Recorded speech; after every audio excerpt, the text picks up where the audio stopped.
Super. Eh bien, on est content de vous retrouver aujourd'hui pour donc les mardis de Sabrina et Jean-Philippe. Alors aujourd'hui, la question c'est se lancer seul ou à plusieurs? Et je trouve que c'est une bonne question parce que parfois quand on veut démarrer une activité d'entrepreneur, eh bien on se dit est-ce que je le fais seul? Est-ce que je m'associe? Puisque ça peut aussi apporter des contraintes, peut-être des inconvénients, mais en tout cas peut-être aussi beaucoup d'avantages. Qu'est-ce que tu en dis, Jean-Philippe, justement, sur cette question, se lancer seul ou à plusieurs? En fait, c'est un vaste sujet. Comme d'habitude, on va pas l'épuiser en 10 minutes, puisqu'à chaque fois, on se donne 10 minutes, un quart d'heure pour échanger. C'est vrai que quand on a une idée business, on est tenté, surtout dans la culture française, on est tenté de démarrer seul, presque tout seul dans son coin, avec ce petit côté très individualiste qui euh, indique bien que voilà, on lance une idée business, c'est un bébé, c'est le sien, et c'est pas celui d'un autre. Donc on est très très tenté, déjà même avant de se lancer dans une activité entrepreneuriale, quand on a une idée, je l'ai vu maintes et maintes fois, on est même tenté de ne pas parler de son idée autour de soi. Hmm. Tout à fait. Ça me fait rire parce que souvent, quand on me disait, moi j'ai une idée business, mais je ne vais pas t'en parler, c'est comme si on se disait, je veux me lancer, mais en même temps, je ne vais pas me lancer. Parce que de toute façon, à un moment Hmm. donné, il faudra y aller et, euh, et cette idée apparaîtra au grand jour.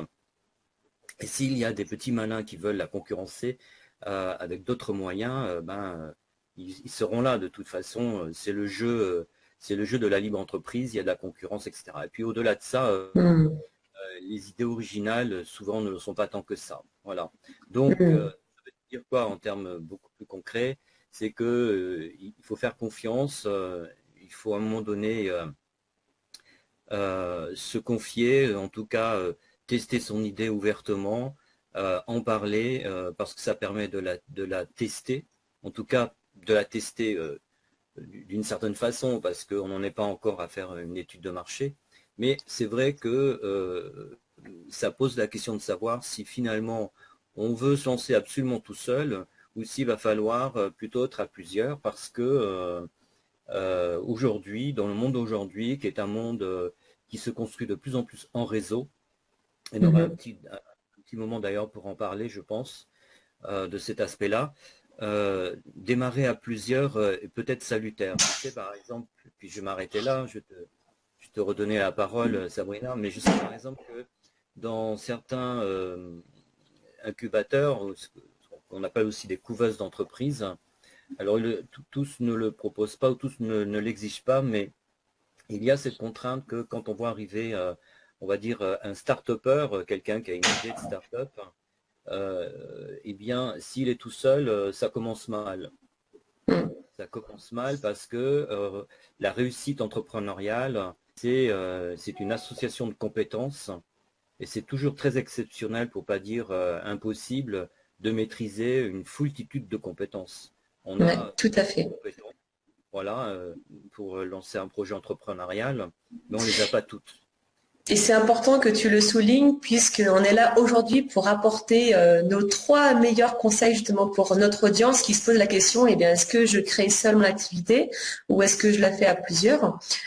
Et donc, le premier conseil qu'on peut leur apporter, eh bien, c'est de déjà prendre une feuille, noter les compétences que vous pouvez avoir, hein, chacun de vous qui êtes là sur ce live aujourd'hui.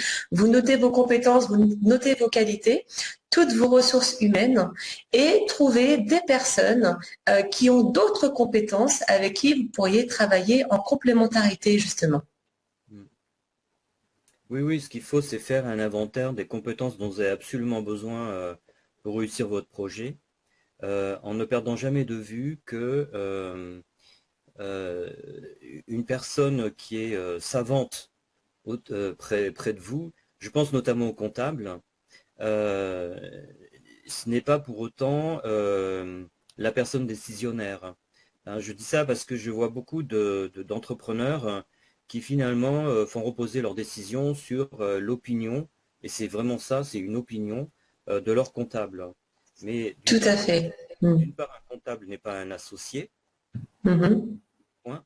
Et deuxièmement, un comptable n'est qu'un comptable, ce n'est pas un marketeur, c'est pas un spécialiste de l'organisation du travail, c'est pas un spécialiste de la logistique. Voilà, Mhm. donc, etc. Donc en fait, il faut aussi en même temps remettre les choses à leur place, les compétences à leur place, et ne pas vouloir obtenir toutes les réponses à toutes les questions qu'on se pose chez une seule et même personne, en l'occurrence un comptable aussi indispensable soit-il. Bien sûr, tout à fait. Ouais. Et ça, c'est important aussi que tu le soulignes parce que voilà, c'est vraiment le deuxième conseil qu'on peut apporter aujourd'hui, c'est le comptable n'est pas un associé, on a besoin de lui, il y a une relation de confiance qui est souvent installée et c'est important. Mais voilà, comme tu dis, c'est pas un marketeur, donc chacun sa place et surtout ne pas le considérer comme quelqu'un qui pourrait développer avec vous votre activité. Et le troisième conseil, alors celui-là, il est très important puisque moi-même au début, je ne l'ai pas du tout mis en place. Je ne sais pas comment c'était toi de ton côté, Jean-Philippe.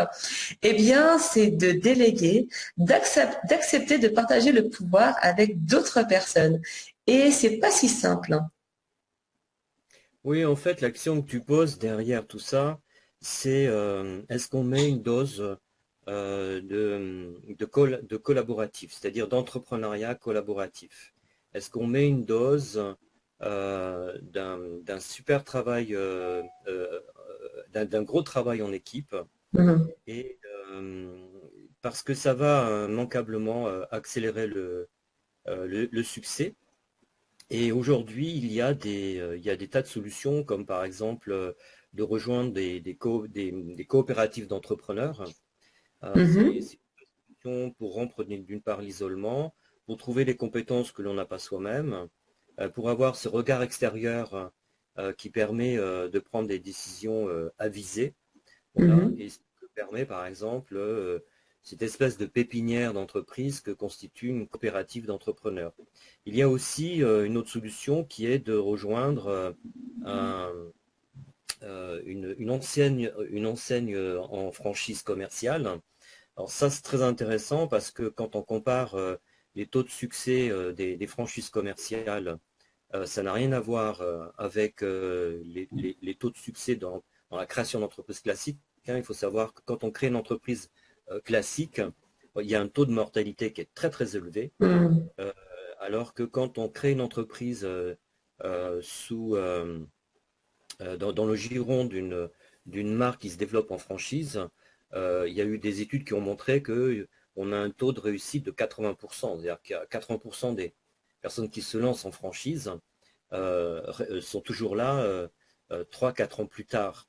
Voilà. Il y a une troisième solution également qu'il ne faut pas oublier, c'est ce qu'on appelle le marketing de réseau, le marketing relationnel, qui représente dans le monde 180 milliards de chiffre d'affaires, en grosso modo. Mhm. En France, c'est à peu près, je crois, de mémoire, 4 milliards de chiffre d'affaires.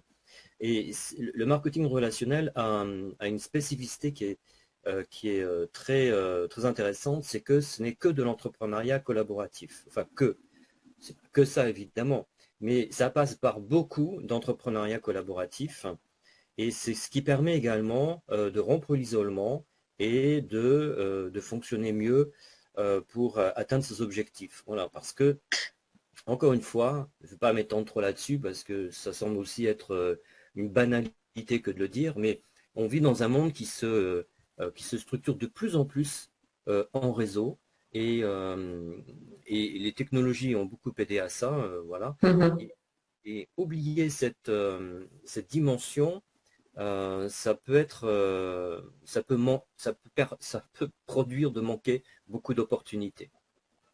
Tout à fait. Et l'entrepreneuriat collaboratif, comme tu dis, eh bien, c'est créer son entreprise et pourtant travailler en équipe. Et c'est ça qui est chouette, qu'il faut que les gens aussi sachent et qu'ils comprennent, c'est qu'on peut créer son entreprise et sans travailler seul. Et voilà, c'est ce qu'on leur recommande vivement de faire, puisque après aussi avec notre expérience, on s'est rendu compte que ben oui, travailler en équipe, c'est quand même beaucoup plus. Voilà, on crée une synergie quand on est seul. On peut déléguer des choses sur lesquelles on est moins à l'aise, ce qui fait qu'on peut se pencher sur des actions qui sont vraiment bénéfiques pour nous, où ben justement on va gagner beaucoup de temps. Et qui dit gagner du temps, bah forcément dit gagner de l'argent, puisqu'on est là aussi pour créer notre business. Donc ça, c'est propre à l'entrepreneuriat collaboratif. Oui, il y a plein de façons de caractériser le travail collaboratif. On parle beaucoup d'intelligence collective aujourd'hui. Mhm. Ça va, à mon avis, connaître, c'est promis un bel avenir. Euh, pour la raison que j'évoquais tout à l'heure, c'est qu'on ne peut pas cumuler à soi tout seul toutes les compétences dont on a besoin. Et dans un monde qui se complexifie, il y a une multiplication de compétences, c'est-à-dire que les compétences deviennent de plus en plus nombreuses et il faut se spécialiser dans beaucoup de domaines et on ne peut pas tout faire tout seul, encore une fois. Donc il faut à un moment donné intégrer la dimension collective pour réussir. Et en même temps, c'est pas très nouveau. Je pense que ça fait plus de 30 ans qu'on parle de ça. Hein. C'est pas nouveau en soi. Hein. Oui.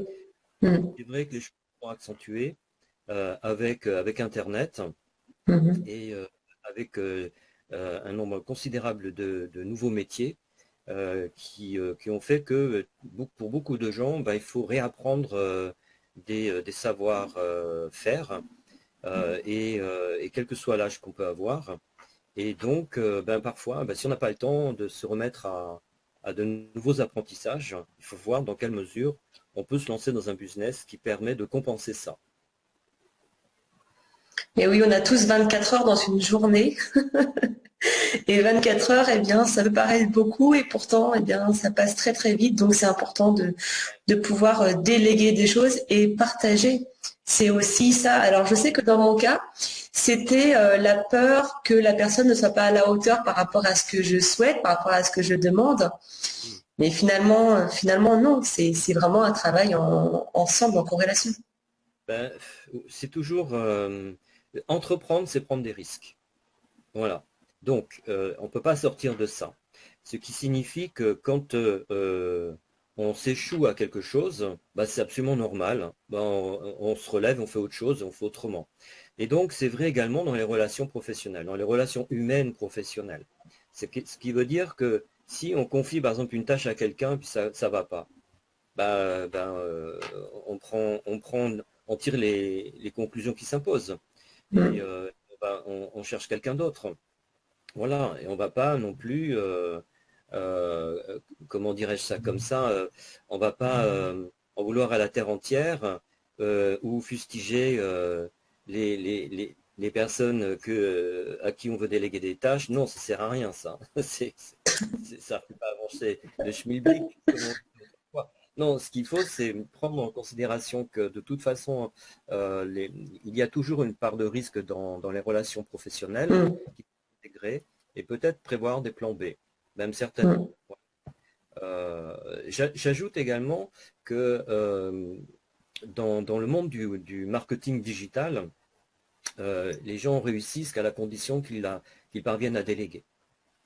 Voilà. Donc si vous voulez vous lancer dans un business à caractère digital, il va falloir vraiment déléguer.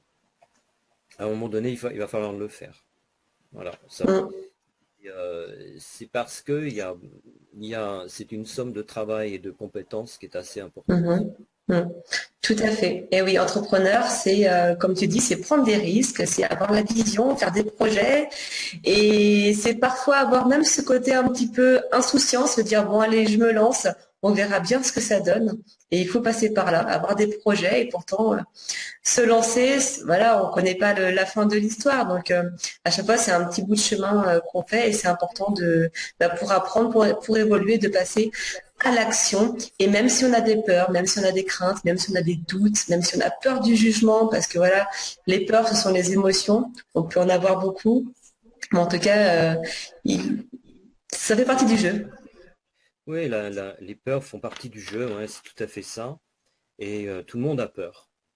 Mm. On a même peur quand on est salarié. Voilà, on peut avoir peur de perdre son emploi, on peut avoir peur d'aller travailler, et on a peur également quand on entreprend. Les peurs font partie de la nature humaine. Donc c'est pas, il ne faut pas s'en émouvoir plus que ça. Il faut simplement apprendre à cohabiter avec ses peurs, Mm. Elle est contrôlée. plus ou moins à les dépasser, Mm. et ce qui va nous permettre donc de prendre des risques. Mm. Tout à fait. Pouvoir contrôler ses peurs pour pas qu'elles prennent le dessus justement sur nos émotions et donc sur les actions qu'on pourrait mettre en place et les résultats finalement qu'on pourrait avoir. Mais oui, parce Mm. que ce qui est un facteur de, le mot est un peu fort, un facteur d'échec, il n'y a pas d'échec en fait, il n'y a que des résultats. Mais bon, on va parler provisoirement d'échec. Et ce qui est un facteur Mm. d'échec, c'est de toujours paralysé par les peurs. Voilà. Mm. Et on vit aussi dans une société où il y a une prolifération de peurs. C'en Tout est à fait. extraordinaire. Mm. Euh, voilà, tout est sujet à alimenter des peurs. Mm. Et ça, pour moi, c'est nuisible au succès, c'est nuisible à la réussite professionnelle et même à l'harmonie personnelle, voilà, dans sa vie personnelle. C'est absolument aussi néfaste. Donc il faut à un moment donné dire, OK, les peurs sont là, mais c'est pas elles qui commandent. Pour toi, quelle est la plus grande peur que les gens ont justement? Quelle est celle qui domine? Ben, il y a tout, il y a, par rapport à notre sujet, qui est l'entrepreneuriat, il y a des peurs qui sont bien identifiées. C'est, par exemple, il y a Mm. la peur de perdre de l'argent. Voilà, ça c'est Mhm. une peur. La peur qu'on va se planter financièrement. Il y a la peur de ne pas être à la hauteur.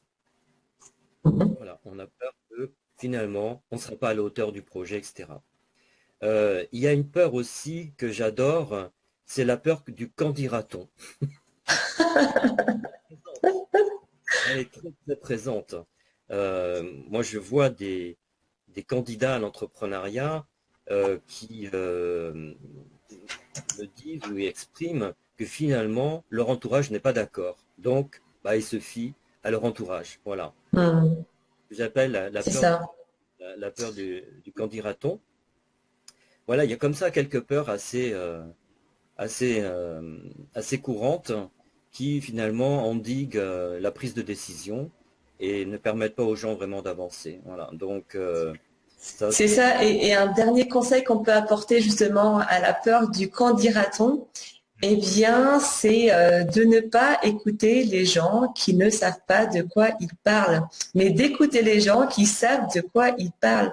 Donc, des gens qui ont déjà entamé cette action d'entrepreneuriat, des gens qui ont de l'expérience dans le domaine, voilà. Mais surtout, ne pas en parler à des gens qui ont des craintes, puisque ces personnes-là, eh bien, elles n'ont sûrement pas peut-être testé le système et pourtant elles ont des a priori, donc c'est un peu dommage de perdre motivation avec ces personnes. Donc surtout écouter les gens qui savent de quoi ils parlent. ça c'est tellement vrai, c'est tellement Mm. important. C'est tellement important. La pire des choses qu'on peut faire quand on veut entreprendre, c'est d'aller discuter de ça avec quelqu'un qui n'a pas entrepris. C'est Voilà. ça, tout à fait. Mm. C'est comme si j'allais euh,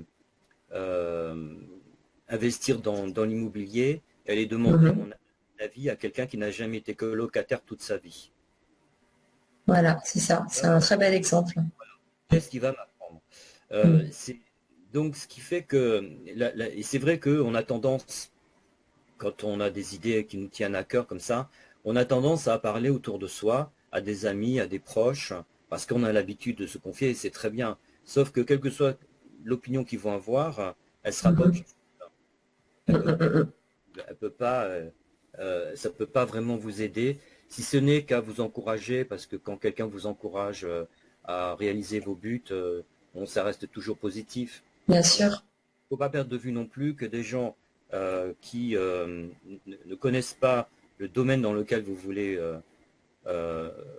aller, peuvent avoir aussi des peurs qui se réveillent parce que finalement, ils se projettent dans la situation où eux-mêmes pourraient entreprendre le projet que vous cherchez à réaliser, et donc ça pourrait déclencher chez eux des peurs, et là ils vous conseilleraient de tout arrêter. Moi, comme une fois, j'ai entendu des gens autour de moi me dire que je perdais mon temps.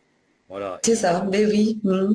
Et, D'où mais l'importance d'avoir la vision, de se projeter justement pour pas abandonner, puisque je le dis très souvent, la seule manière qu'on a de réussir, eh bien, c'est de jamais abandonner. À partir du moment qu'on fait des démarches petit à petit, même si ça prend du temps, même si ça prend plus de temps que ce qu'on avait prévu, le plus important, c'est d'arriver à terme de ces projets. Et pour ça, eh bien, il faut jamais abandonner. alors moi, je dirais ça un peu autrement, Sabrina. Je dirais pas ne jamais abandonner, parce qu'il y a des cas de figure où un projet n'est pas rentable, il faut arrêter. Mhm. Mais en revanche, il faut jamais abandonner euh, l'idée de créer son indépendance financière, sa liberté financière. Tout à fait. Voilà. Il Mhm. ne faut pas abandonner cette idée, et il faut faire les choses autrement. Mhm. Euh, Pas parce qu'on échoue sur un projet entrepreneurial qu'on pourra échouer sur tous les autres. Non, pas du tout.